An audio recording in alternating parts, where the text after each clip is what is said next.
Oh, wow. Hey, you guys. I am Sonia Tompkins. Many of you who are following me currently know me as the Brick and Mortar Maven, and this is my first time live on YouTube. So I'm really excited to be here in this capacity. I kind of stumbled upon being a YouTube creator, and I'm still fairly new at it, but so far, so good. Having a lot of fun with it and gaining quite a few followers. If this is your first time seeing me, I'm also known as Sonia Tompkins, the Brick and Mortar Maven. You guys, I have owned three brick and mortar boutiques over the course of 15 years. And subsequently, since closing my last boutique after getting married and moving as a military spouse, I coach other aspiring or struggling boutique owners to either start their boutiques or how to recharge and revamp it so that they actually have a boutique business that is successful and sustainable. A lot of times, I help them with creating their niche, figuring out proper merchandising strategies. And today I want to talk about specifically how and where is the best places or the best strategies to get your wholesale merchandise for your boutique in 2019. So that's kind of a loaded title. So I'll break it down a little bit and tell you what I mean. So hands down, I always get questions like, where do I get boutique merchandise from? Where do I get my clothes? Where do I get my accessories? Who's got the best this? Who's got the best that? And honestly, you guys, the most honest answer, and I'm always about being transparent with you guys, is that in order to say this is exactly where you need to go, or this particular showroom has like the bomb merchandise or the bomb inventory, it's just not the truth. The reality is this, is that when it comes to picking wholesale merchandise for your boutique, you've really got to know who your market is, who are your current customers that are buying from you right now, and or figuring out who you want that person to be. All right. So ultimately, in terms of knowing what the best merchandise is or what the hottest trends are for your boutique that you need to be carrying right now in 2019, it really just depends on your boutique, your customers, and your target market.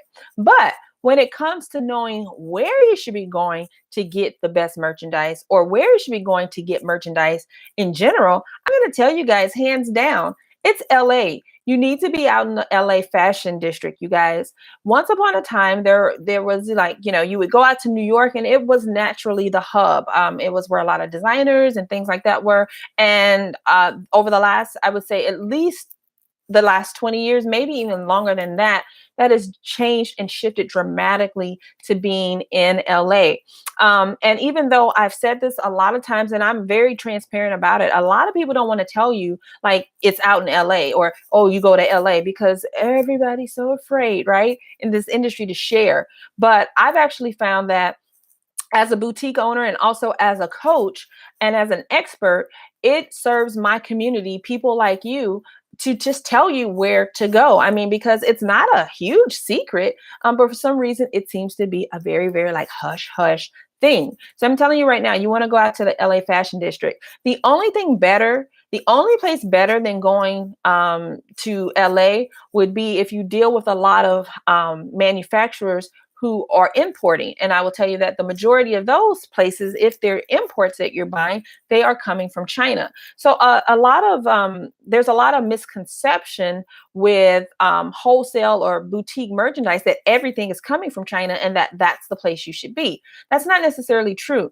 You really want to, if you are currently ordering from the online showrooms, the popular online showrooms, Orange, Shine, Moam, Fashion Go, LA Showroom, any of those, you guys, look at the labels. The labels will tell you where the clothes are actually manufactured, right? So you could have a middleman, which is a distributor out in LA, and then they are selling you as a third party the wholesale merchandise.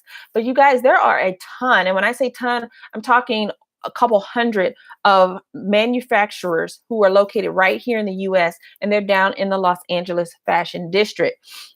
So hands down, if you're not ready to make the investment of traveling to China, if that's just way too intimidating for you, then the next best place to be, the best place to be here in the US is in the LA Fashion District. Now, I've made it my business. And as a boutique owner, you guys, this was a game changer for me to actually go out there and buy my merchandise in person. It was completely different than buying on the showrooms.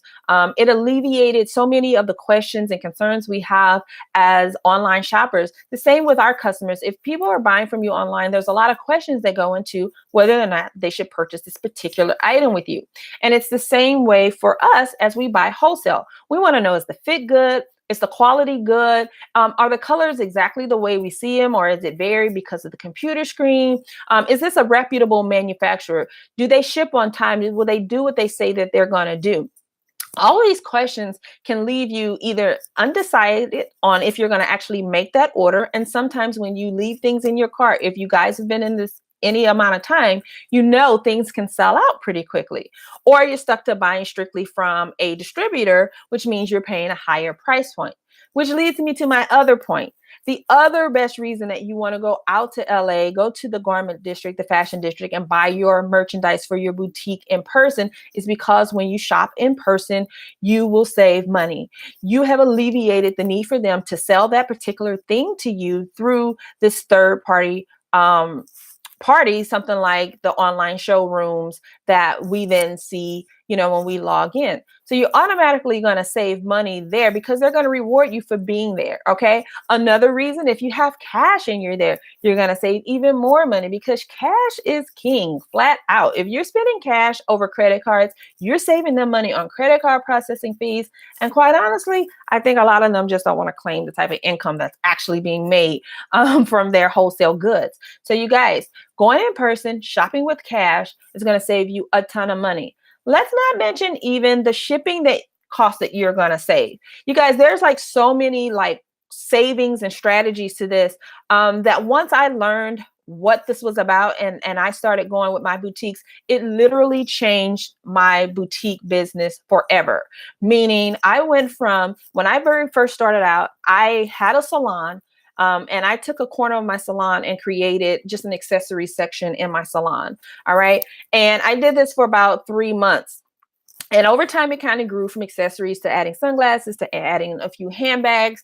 And eventually, I was exposed to the fashion district. And when I went out there and I saw, like, oh my God, my mind was just blown. So I stumbled upon it. I spent a couple of $100. That's all I spent, you guys. And that couple of that couple of $100, you guys, literally took me from being a corner spot within my salon to eventually having 3 completely separate brick and mortar boutiques for women in the Midwest. So I know by experience, and I have since become an expert at how to not only join, hey, Jacqueline, thanks for being here. Experience and an expert in not only, shopping the wholesale fashion district, but knowing the real insider tips and tricks that you can use to save money, to really stretch your buying power as a boutique owner, especially if you're a smaller boutique. Maybe it's just, you only have one store. Maybe you have a very small store. Maybe you're running your boutique business as a pop-up, as I encourage many beginners to do.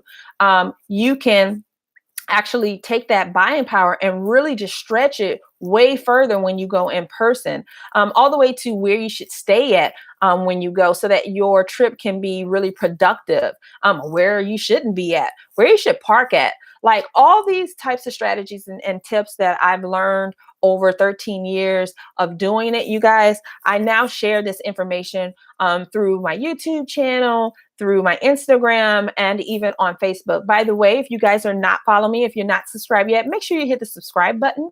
And if you like the information that I'm sharing with you today and you feel called to, make sure you hit the bell so you can be notified whenever I show up live again or add new videos, which I plan on doing a lot more frequently in 2019. So again, just to recap, you guys, in terms of knowing where the best inventory is for you to buy for your wholesale, to buy wholesale for your boutique, and what kind of things you should be buying, you guys. Number one, what you should be buying is very, very personal, and it's very much based on your niche target market and who your current customers that are buying from you are, okay? And when it comes to knowing where you should go, hands down, unless you live, and I am going to say this, unless you live close to a location where they have markets. So like for instance, Magic happens in February. If you live in Las Vegas, or if you're an hour or two within the city limits of a major market, a major apparel market, then it makes sense for you to go and at least experience that because you're so close. It doesn't cost you a lot. But if you're not, if you're further than that, or if you're looking to really get the biggest bang for your buck, then I absolutely really recommend that you go out to the fashion district out in LA. And if you guys have any questions about that, if you're nervous about it, if you're just unsure, you don't feel confident about going on your own and knowing what to do, and using the best practices, you guys, I've got you covered for that as well. Every year, once a year, I do and host my own signature event out in Los Angeles called Buy Like a Boutique Boss. And it's coming up for 2019. It's actually going to be in April, late April of 2019, you guys. So for those of you who've been following me, you've seen this before. You've seen me go live, maybe on my Facebook or Instagram channels last year or the last couple years, because this will actually be the fourth time that I'm hosting this in 3 years, because the first year I did it 2 times a year. Last year I did it once, and I'm only going to do it one time again this year, you guys. So make sure you're subscribed to the channel to learn more about it, or head over to my website, and which is www.brickandmortarmaven.com/buyers lounge. Okay, so brickandmortarmaven.com/buyers lounge, to get on the wait list to know more about when enrollment actually opens, which is going to be next week. Okay, but you guys, I appreciate you being here. Thank you for being a part of my community. If you are subscribed, if you're not, seriously consider it, because I share a lot of information that a lot of people in the boutique industry just don't want to tell you. And you know what? In 2019, it's all about collaboration, no more competition. And thank you guys for being here. I'll try to come back live soon. This was fun.